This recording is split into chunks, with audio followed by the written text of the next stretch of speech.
నా కింద ఉద్యోగుల విషయంలో ఎప్పుడైనా అమర్యాదగా ప్రవర్తించానా?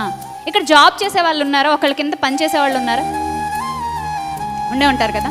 మీ కింద పనిచేసే వాళ్ళు ఎవరైనా ఉన్నారా? అంటే మీరు ఏదైనా చిన్న వ్యాపారం చేసినా మీరు పనికి పెట్టుకున్న కూలోళ్ళు కూడా మీ కింద పనిచేసేవాళ్ళే, దాసులే.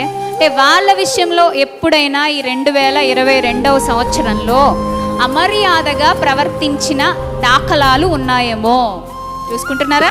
డబ్బు పట్ల, వస్తు వాహనాల పట్ల నేను వాంఛ కలిగి వాటిని సమకూర్చుకోవాలని ఎగబడుతున్నానా?